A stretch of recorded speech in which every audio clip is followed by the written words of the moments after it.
Hello, everyone, and welcome back to srank. It's the only home of video games. Like and subscribe, or don't. I'm not your dad. But I am here because I want to do another little bonus video for this summer of PS3 we've been doing, where every Friday I'm playing through a PlayStation 3 game. This year's theme was early PS3 titles. Play for an hour or so, give you my thoughts. We kind of just taking a quick look at the game. The initial idea is June, July, and August, and I throw out these bonus videos, because I just want to talk to you about some stuff. I'm not much of an expensive collector, but I like collecting video games. I guess the entire collection itself is expensive in the sense that it's a lot of wasted money, some might say. But generally speaking, when I'm like, oh, I should get the game, I should get this game, that game, I'm looking on eBay first and foremost and seeing, like, are they at impulse price purchase? Under $10 is, I think, maybe instant for me. But sometimes, depending on how much I want the game, I might go up in price. So I never really thought of anything in my PlayStation 3 collection as being worth a good amount of money. Recently, I just came under the impression of, I'll check pricecharting.com. What's this website called? Pricecharting.com. Okay, I was right. And I looked at some of my games and I realized, I don't have like some mega expensive games. Those tend to be like collector's editions. I don't really have any of those. Although on a previous episode of Summer of PS3, I don't remember which one it was, I talked about wanting to buy the Final Fantasy 13 themed PlayStation 3 consoles and their controllers. Mainly that first white PS3 Slim I thought was pretty sick. That would be nice to have. I don't have that. So I figured, hey, I have a list of games here that are worth some money. I'll share some information about them, kind of talk about them for a bit, how much they're kind of going for, and why I think they might be expensive, relatively speaking, compared to the rest of just regular game case PS3 games. And I think we'll do 10 of them. I plan to do 10 of them, and we'll put the numbers down there this time. I think we did it up there before, and then we did down there. I think we're gonna do down here. See, this way I have to make new numbers. I can't just reuse the same images I had made previously.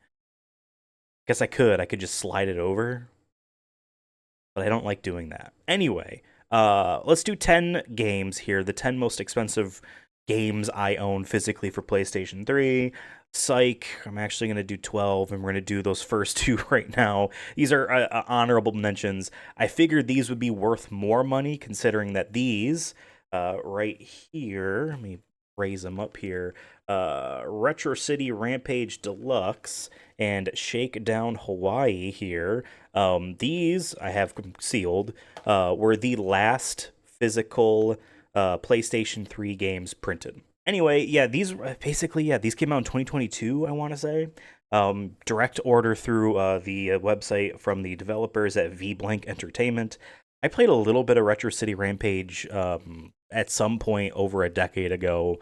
It might have been digitally on PS3, maybe. Didn't really care for it. It's a top-down, retro-looking, I guess Grand Theft Auto, or maybe more like a GTA 1 like, maybe? I don't know. Didn't really care for it too much, but I do like the idea of kind of what they were going for in the absurdity sense. Shakedown Hawaii did get a Wii and Wii U physical release, and it is maybe, I'm pretty sure, the Wii version of Shakedown Hawaii might be the last physical Wii game. It was so late in its kind of publishing that they stopped making North American discs, so you have to get a PAL region of Shakedown Hawaii for the Wii.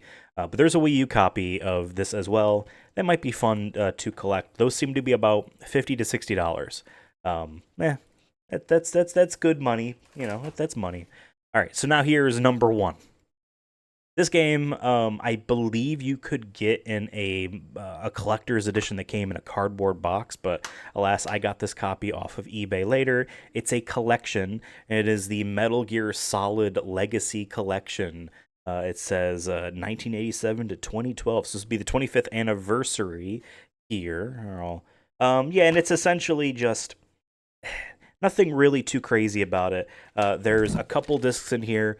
This first disc is Metal Gear Solid 4, which was, a PlayStation 3 game, and then the HD collection over here. But what I like about these discs, I think they're kind of neat.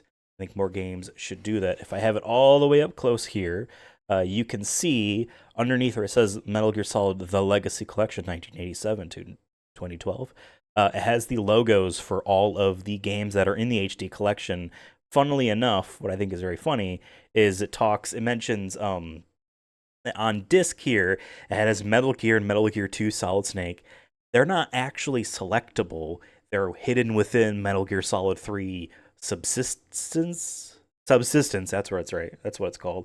In that HD collection port. And the Metal Gear Solid Peace Walker, cool, that's in there. But the what did they call it? Bang the Dennis? PSP. They did these motion graphic novels from Metal Gear Solid 1 and 2, and they're digitally on here as well. And I don't know, I just like seeing all of those logos on there. It makes it feel more like they care. But this was really just a basic release here. It has a manual. Um, they also released this, the year prior to Metal Gear Rising, so they wouldn't have to put a new game in there. But it does have. Here, I'll flash this up here because I don't care. It is probably expired by now, and I most certainly redeemed it. When does this say this expires? I don't think this says this expires. In this case as well, Metal Gear Solid and Metal Gear Solid VR missions are included as a download code. I've covered it with my finger, but there's a little voucher with a download code for the PlayStation 1 classics of Metal Gear Solid and Metal Gear Solid VR missions. It's kind of lame that they weren't includable on the disc, but it is neat that they're at least available. That and the Metal Gear Solid 4 thing means that this wasn't on 360. This was a PlayStation 3 exclusive. And then on the back, you can also see all of those logos I mentioned, which also does include Metal Gear Solid and Metal Gear Solid VR missions. So this here, about $50.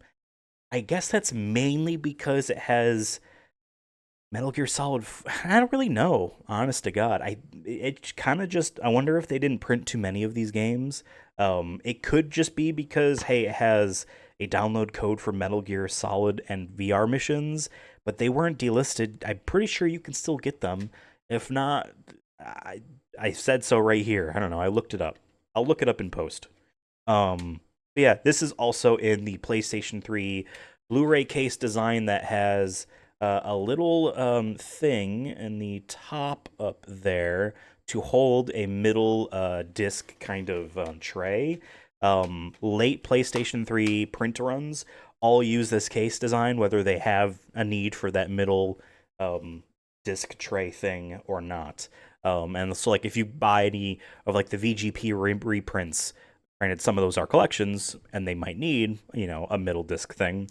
But they're all going to be in that case design, and you can tell because the kind of inner spine there. I'll have a picture up, but it's clearly distinct. Okay. Next up, number 9. This is a game I haven't played, but I purchased it with the intent on playing it. It runs at 720p, which is kind of crazy considering that this is a 2013, maybe 2014? This is a very late PlayStation 3 title made by Sony itself. It is Ratchet and Clank Into the Nexus,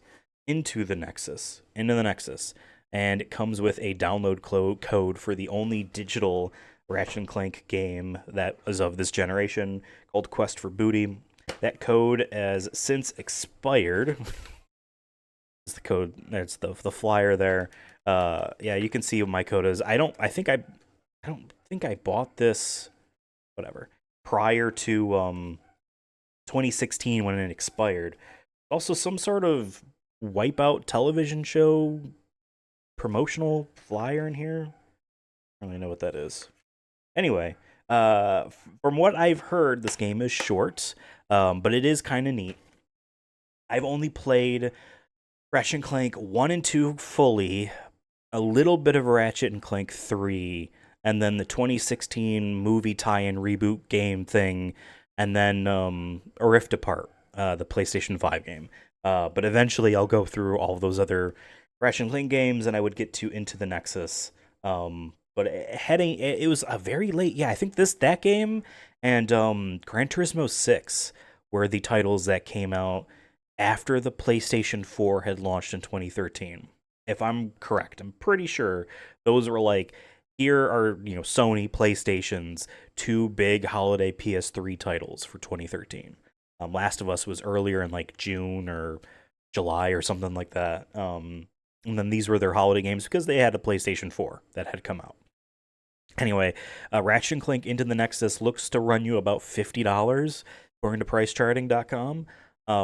That's an okay price. I do know, it says on the top of the case that it includes Ratchet and Clank Quest for Booty. It's a digital download, and those have expired. But if you buy this digitally on the PlayStation 3 and you don't have too much time left, it does still come with for Booty, if I understand correctly.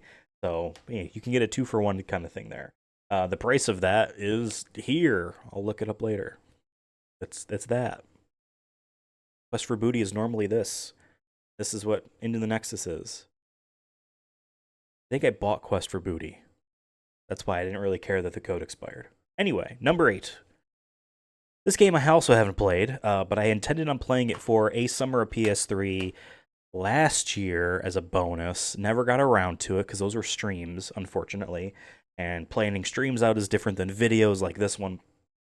This game also had a remake or a remaster of some sort, recentish within the past couple years, that did not have the original development studio of Grasshopper Manufacturer.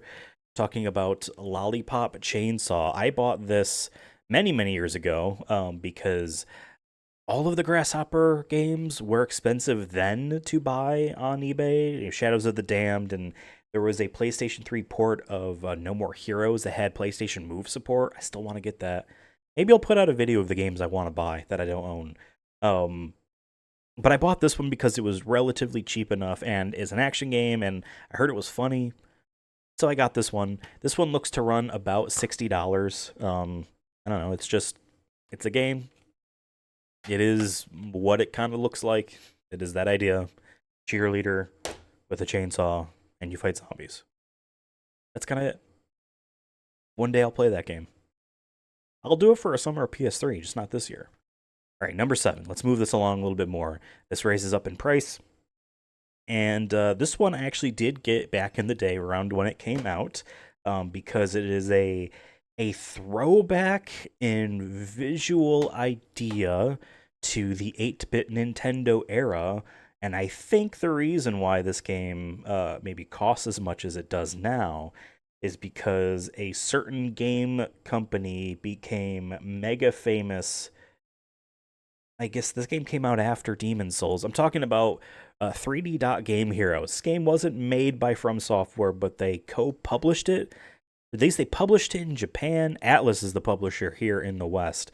And I remember there is an early room you can go into. You know how, like, in the Pokemon games, Game Freak is like in a hotel somewhere in every single one of the main games, and you can talk to the devs, and they're like, "Yeah, we're the fucking us, man. Did you like all these buckos that we made?" There's a From Software room in this, and they basically say, "Yeah, we published this game," or whatever. But yeah, From Software is the publisher of this. This game was developed by Silicon Studio. Not sure what else they made, but as it kind of looks like there, this is a Zelda 1 style looking game. The gimmick, though, is that your sword slashes or swings. They're not stabs like in Zelda 1. They're a swing. And you can have that swing be ridiculously big, almost screen-sized big, with your upgrades and whatnot. I didn't play too much of this game. I really should get back to it, but it has an interesting voxel look to it. Reviews at the time said it was just okay, that it wasn't anything crazy about it. It's called 3D Dot because in Japan they call game pixel art dot art. There's a neat art book for the Final Fantasy Pixel Remastered series, and I think it's FF dot or something is what the book's called. I want to get that. This game here looks to run about $70.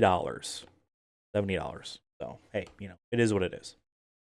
Okay, next up, Another one of the last PlayStation 3 physical releases here, and this is one of two games by Limited Run. Kind of iffy on that company, although I think the main culprit has since left that company, so maybe they're on the up and up. But Oddworld Stranger's Wrath HD, I believe this is HD. The actual cover doesn't have the name of the game on it because, I mean, they're selling it direct to customers. This isn't going on a shelf. You know what you're getting. Oh, it says it on a spine.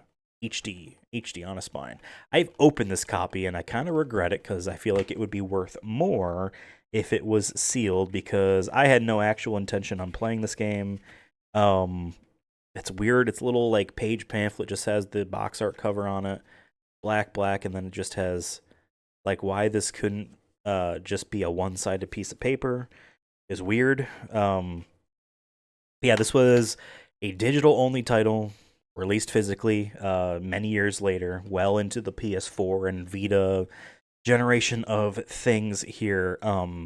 Key thing about apparently, according to Limited Run at the time, physical publishing of previously digital-only titles for PlayStation 3 is in the back end how a digital title on PlayStation 3 works is that if there's a demo, the demo is the game, the full thing, because they were small files. It didn't really matter. The demo was the full thing, but you when you bought the game, you're buying, an unlock key. So we're talking like a few kilobytes that just tells the demo you're the actual video game now. And any game that was like that, according to Limited Run at the time, couldn't get a physical release due to some way in which how is that put on a disc? I don't know. I feel like there would be a way to do that. You put the demo on the disc and then there's maybe a code for the unlock. That's lame, but that would be a workaround. That would be a workaround. So there are only two games. The other game is coming up a little bit. This game also looks to be about $70. I think maybe I wrote 70 because I wrote this list down earlier. Because mine is open. I wish I didn't. Anyway, is this game good or not? I don't know. I'm never much of an Oddworld guy. I like the kind of Lemmings-ish idea of having Abe there tell everyone exactly what to do. This game is a spin-off. It looks more actiony in that regard. Okay, next up.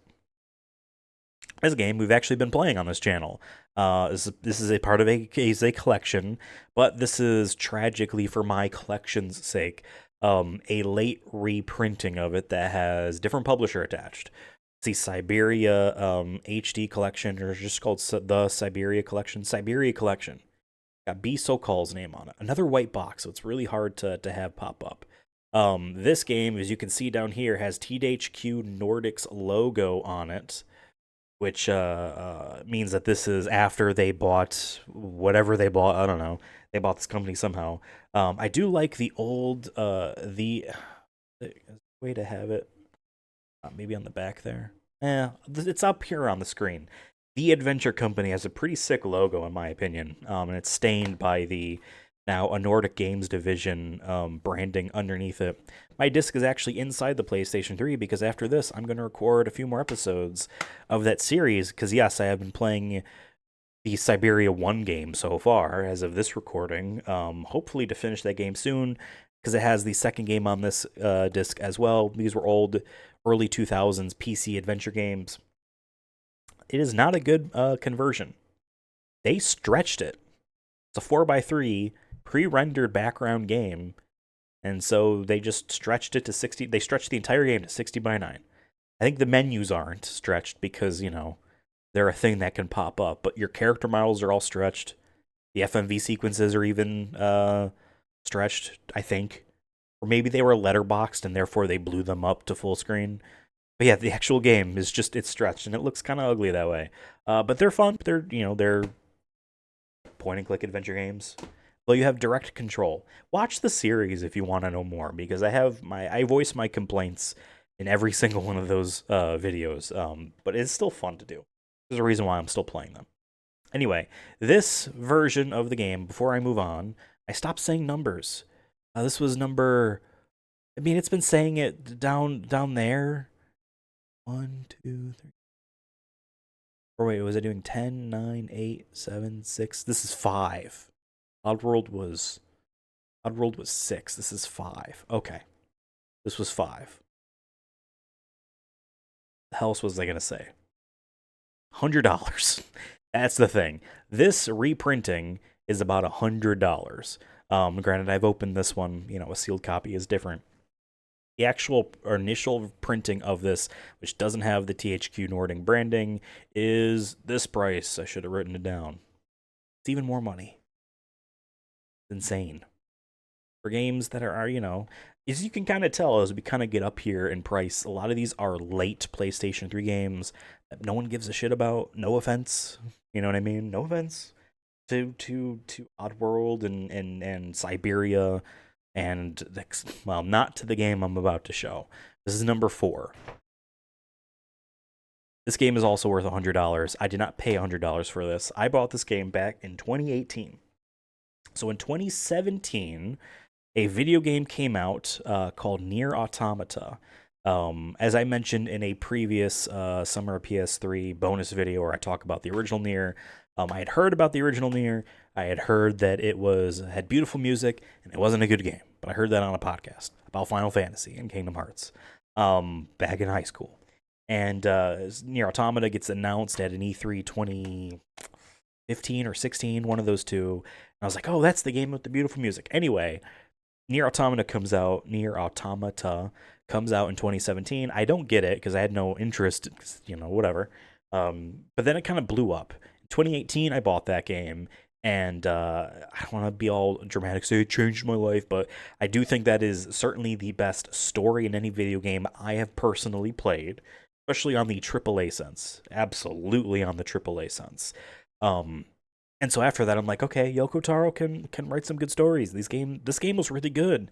And I know Platinum made this. That's why it feels really good to play. I heard Nier was not good.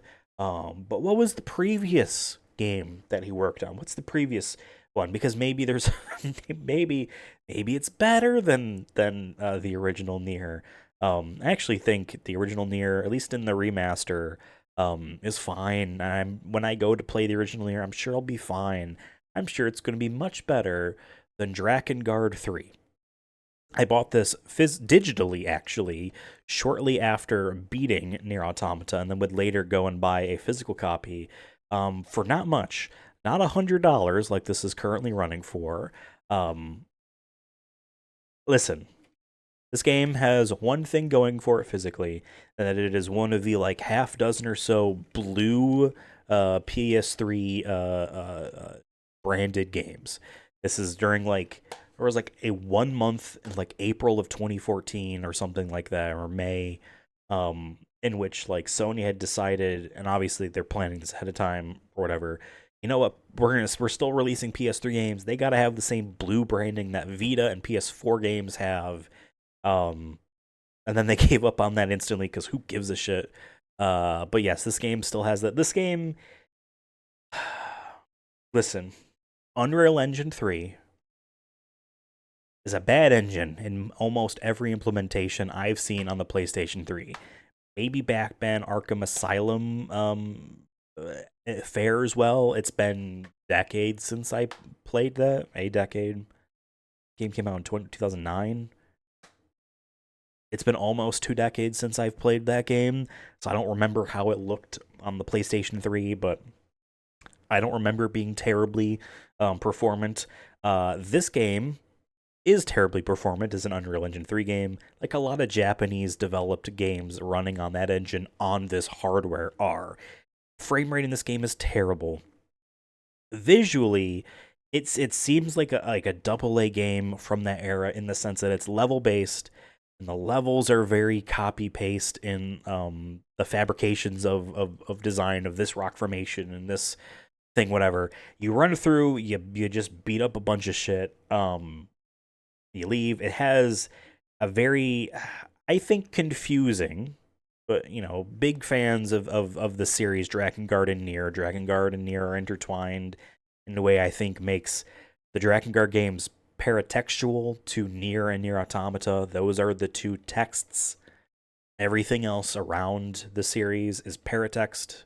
They are not necessary to understand the driving points of those two games, the story and the message that those games want to say. This is a beloved game to some folks, I think mainly because of the near ties. That's how I played it. So don't get me wrong. I understood this game is terrible. The story is actually bad. The characters are very unlikable, not in a oh you hate them, they're bad guys. No, they're just very cringely written. There's so much like about the humor in this game is so tied to look at how obscene they're talking about sex, and that's just like the one joke they have going on over and over again. And I think it's lame. The final boss fight in this game is a rhythm thing that is so hard. I beat it twice on my birthday in 2020 maybe 2021, something like that. I did a marathon of this game. I took my save file that was already completed and I just went through all the levels without having to like go crazy. At least I think I did. It was on an old Twitch stream.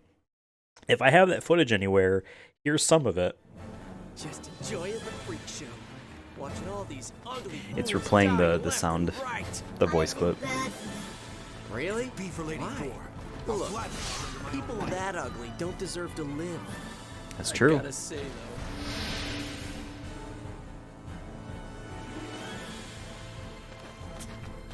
This.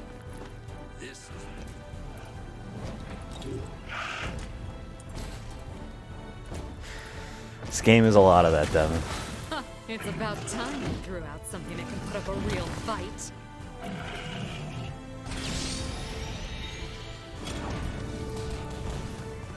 Alright, let's drop the frame rate. Zero, are you okay? What if I'm not? You're not okay. Run!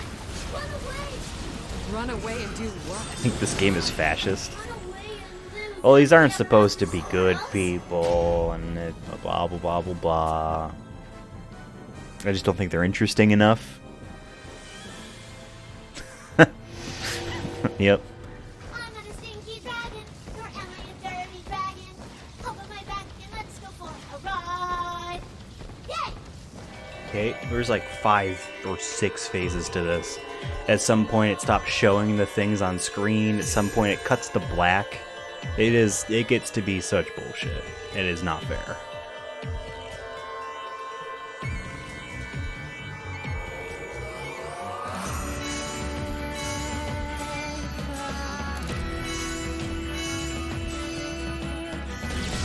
Yep, immediately lost. We're done. We're done. I don't want to do this anymore. That is it. Thank you guys for stopping by. We won. This game is over. It took 9 hours, 51 minutes. There was 99 screams. We're all said and done. Tomorrow. I don't even know if I was on camera at the time. And that was kind of fun because I was talking to people. But man, this game blows. $100. If they ever remaster this title, I am sorry. You will be disappointed if you're like, man, because like don't buy this game for $100. Don't do it. There's a lot of DLC as well. I have the platinum trophy for this game, and I have all the trophies in the DLC. But don't buy that game just because you want to play it. You don't need to play it. Watch a YouTube video. Just watch a video. That's all you need. You don't need to play this game. Now, the next game, I don't know if you need to play or not. This is number 3. This is the other limited run Oddworld game. This is, again, the second of 2 limited run PlayStation 3 games that were printed. I have this still sealed, and I'm glad, because this looks like this also runs for about $100. But the reason I have this still sealed is not because I didn't want to open it, because I wasn't going to play it. I didn't want to open it because when I got this game in the mail, Limited Run had broke it in the mail. You can see at the bottom, the case is shattered. So I decided I would keep it together. Maybe it would retain some of its value. Limited Run, you can even see some broken there where the clasp is on the case. Limited Run at the time, maybe it's different now. Again, new management. But at the time, their policy was, oh, if something breaks in shipping, too bad. And especially in this case, because this got shipped in a standard bubble mailer. Did not get shipped in a cardboard box.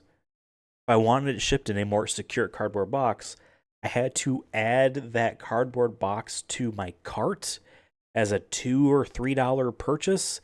These games are already expensive. That was their whole driving thing, is to fleece collectors into assuming they need to buy every fucking thing under the sun. That's also why I kind of hate limited run. Pandemic started, and they had some pretty poorly aged tweets about spending money on video games, and why you must be a fool to not buy some of the stuff that they have going on. When pandemic, when the when the pandemic had started, and everyone's getting laid off from their office jobs and whatnot. And I don't know, if I can find the tweet, I'll throw it up there, because that made me really start to hate the company. I wasn't laid off. I was an essential worker. I wasn't getting paid like that. But anyway, yeah, whatever. This game came broken. Fuck the limited run games of that era. Maybe they're different now. I sold a lot of my limited run stuff. I had a lot of Switch games that were worth decent money. But yeah, whatever. Anyway, that was Oddworld. Runs you about $100. This next game is our last $100 title. And I actually covered this last year, and I bought it, I think, earlier that year, or the year before. There's some, disclaimers about this, but it's Wonderbook Book of Potions. Yes, this is a big cardboard box because this was one of the 5 Wonderbook games. I streamed this last year. You should check it out. I have 3 copies of Wonderbook Book of Spells. I bought them from P&P Games. About the last 3 they had. I forget how much I spent. Disclaimer. Fuck J.K. Rowling. Joanne Rowling's a terrible human being. Trans rights are human rights. Fuck Joanne Rowling. She's a slime ball. And also fuck Harry Potter in general. I think it's lame. I liked it as a child. Then you become an adult and you're like, that's kind of weird, whatever. Anyway, this game sucks. But it's neat. But it sucks. But it's neat.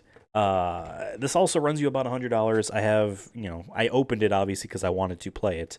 But yeah, it's a Wonderbook thing. Here's the stream. Here's the video. Put the video right up there. All right, video's gone. About $100. Okay. Here's the last game. Now this one's interesting to me.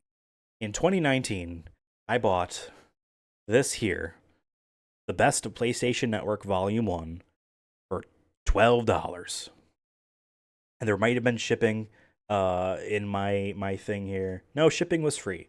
For $12, I bought this game. Again, The Best of PlayStation Network, Volume 1. My lights are just reflecting this like crazy. I gotta find a new way of presenting things that don't have the lights being directly in front of me.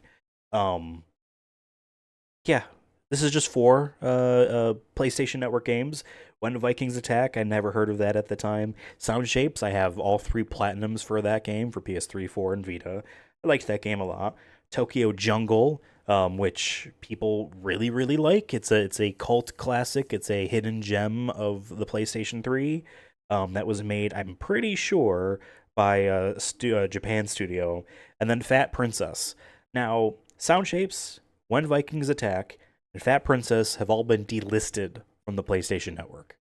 Tokyo Jungle, I'm pretty sure you can still buy, but there's a chance it might also be delisted, at least in some territories. I think that is why in recent years this has become worth, or at least has been selling for, about $250, this game here. It says Volume 1, there was never a Volume 2.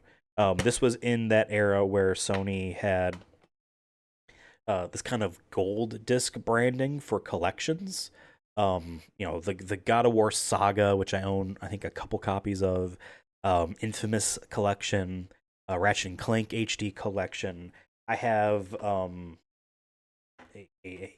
sports in that same Drakengard 3 month blue labeled PS3 game. There was like NBA 2K 2014 and MLB The Show 2014 were like also bundled. It's weird, but they wanted to do collections, and I kind of wish they did more. This is called Volume 1. There is no Volume 2. A Volume 2 would go crazy. But yeah, this in recent years is worth It's worth a lot of money. I don't plan on selling it. I never bought any of these games digitally besides Sound Shapes. So I want to play Fat Princess legally. I gotta pop this disc in. Actually should reinstall this into my system. This was actually, was this opened at the time?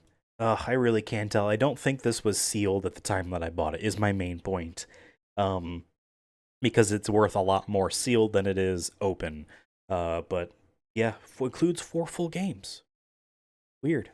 Anyway, that was number 1. That is the most expensive PS3 game that I own physically. There's plenty more that I would love to own. Maybe one day I'll do a video about my actual PS3 collection itself. Loosely maybe go over some stuff. I don't know. And I definitely want to do a video about the games that I don't own that I want to own. So, with that being said, what are your most expensive PlayStation 3 games? Write in the comments below. What games, now granted you don't know what I own, but what games should I keep an eye out for? What games are on the rise? Let me know. What games that you own that you're most proud of? And like and subscribe if you want. No big deal. Every Friday, a new Summer of PS3 game, video releases. See you then. Like and subscribe. And goodbye. And outro.